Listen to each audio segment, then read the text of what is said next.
What makes someone in the last seconds of their life say, "She is calling me from the other side"? This question never leaves your head, cold, chilling, and at the same time deeply human. Imagine being faced with a person sentenced to death. Someone who lived the last few years staring at the cell ceiling, counting the days that would never come back. On death row, with every second becoming a muffled scream, he whispers a phrase that seems to come from another plane, as if the victim had never really left. This scene is not from a thriller film. It happened, and it happens more often than you might think. In the dark universe of criminal psychology, where each thought reveals deep layers of the human mind, the confessions made before execution carry a brutal weight. They are not just words in the air. They are fragments of consciousness, distorted memories, ghosts that insist on not being silent. These are voices that, even after the crime, continue screaming inside the killer's head. Have you ever stopped to think about it? What does someone carry inside them when they know they are about to die? And why, among everything that could be said, requests for forgiveness, declarations of innocence, absolute silence, do some choose to talk about the victim as if they were still trapped by her? Stay with me until the end, because what you discover now may surprise you and maybe even bother you. Let's delve into real confessions, the final moments of men and women who committed brutal crimes, but who, in the final hour, opened the doors of their own souls. And what came out of there was not easy to hear. This phrase, "She's calling me from the other side," it's not just an outburst of regret. It's a key, a clue as to what is going on in the mind of those who cross the line.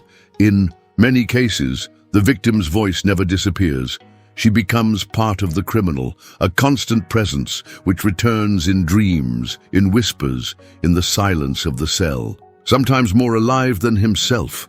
Do you believe in guilt, in true remorse, or do you think this is all just theater, a last act before the inevitable end?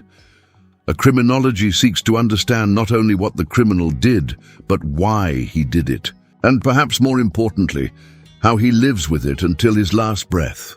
And when these final words are spoken, they reveal much more than simple emotions. They reveal deep psychological mechanisms, traces of psychopathy, mental disorders, or even glimpses of humanity. It is on this fine line between the real and the disturbing that we are going to walk now. Prepare to hear confessions that were never meant to soothe the soul. They were made because there was nothing else to say, just the raw truth, often late, from someone who already had one foot on the other side.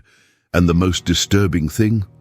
Sometimes the voice they hear isn't just a memory. It's a presence. In the next block, you will learn about the profiles of these criminals. Ordinary people, apparently. But when faced with the end, he showed that the mind can be the worst prison of all. And the most disturbing thing, sometimes the voice they hear isn't just a memory, it's a presence. Maybe you've already felt something similar, that feeling that something you did or didn't do accompanies you in silence.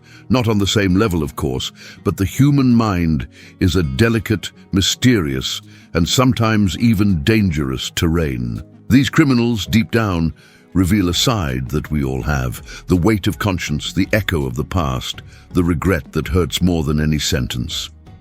If this topic makes sense to you, leave here in the comments what has touched you most. So far, do you believe someone can actually be haunted by the victim's voice, or is this just a reflection of the fear of dying? Tell me. Your vision can open up other discussions, and this space here is more than a channel. It's a community that thinks, reflects, and feels together. And if this reflection is provoking you in any way, like the video, because this shows that this type of content deserves to continue being made. It's a simple gesture, but it makes all the difference for those on the other side, researching, writing, and sharing stories that are not always easy to tell. Subscribe to the channel if you want to continue exploring these borders between crime, the human mind, and hidden emotions. Your presence here is not only welcome, it is essential. With each person who enters, likes and comments, this content goes further. And who knows, it could even transform the way someone sees justice, guilt, or even themselves. Now take a deep breath, because what comes next will shake you even more. Let's get to know the profiles behind the voices, and what these people revealed in the final moments when there was nothing left to lose.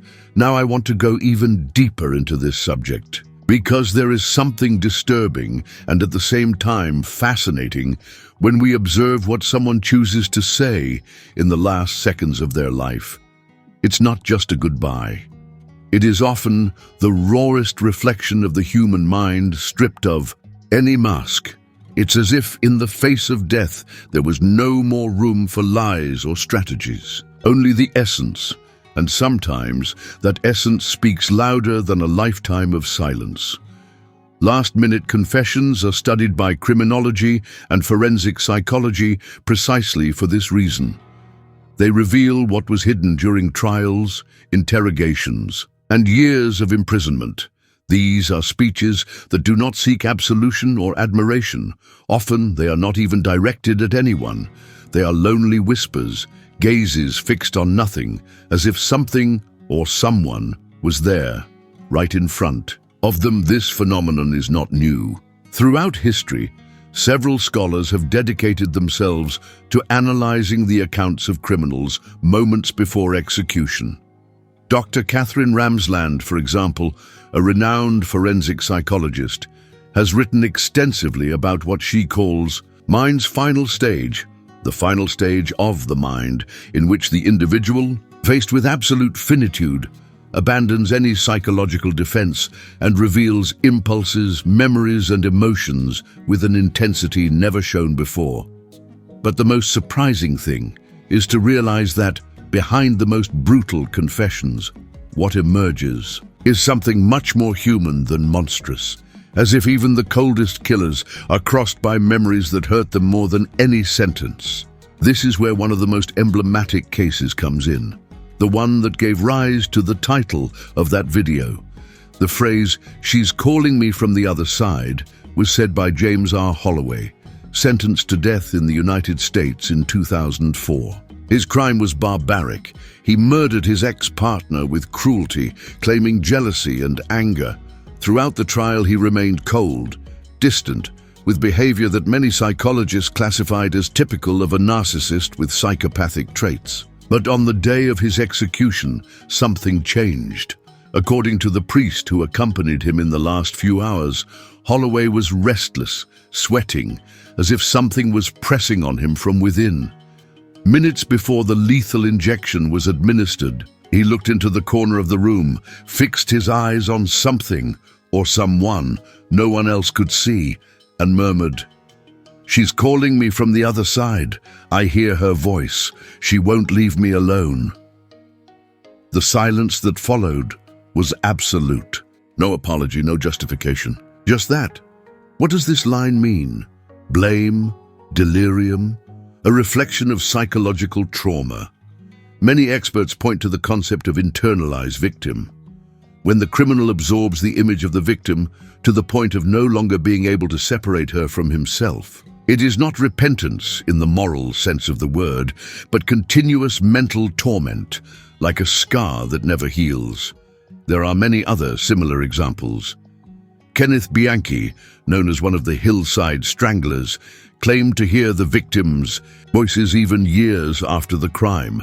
John Wayne Gacy, the infamous killer clown, maintained his innocent pose until the end, but seconds before the execution he was seen muttering to himself, staring at a fixed point on the wall. They never knew what he said, and there are those who don't speak, but they speak with their eyes, those who don't say a word, but whose entire body betrays something that cannot be ignored. Empty looks, shaking hands, a slight smile that seems more like a poorly disguised cry for help, as if silence screamed louder than any confession. Psychology tries to decipher this. Freud spoke of repression returning as a symptom. What was pushed into the unconscious returns in a distorted form when you least expect it. Jung, on the other hand, saw these moments as the confrontation between the shadow and the persona, the true self versus what was socially projected. At the end of life, this shadow often wins. These last words and expressions are, in fact, revelations. Behind the scenes of a mind that, no matter how much it tried to hide, was dismantled by the weight of the end. And the most impressive thing is to notice how even such different profiles, violent, manipulative, cold men, have something in common in that last moment. The impact of what they did, even if they deny it with words, is revealed in the body, in the voice, in the eyes. The transformation in these final minutes is something that defies logic. It is an unexpected turn in the script of a life that, until then, seemed to be written only in blood and silence. But there, on the edge of the abyss, something appears between hidden truth and delirium. And it is up to us, as observers, as students of the mind, to try to understand what is really happening in this fragile and brutal moment. Comment there. I'm on this journey too. If this dive into the human mind and its latest revelations is making sense to you, I want to know how this content impacts you, what you think when you hear these stories. Because now we are going to go through another layer of this darkness and understand what these phrases, these silences and these presences say about the complexity of evil and of consciousness itself.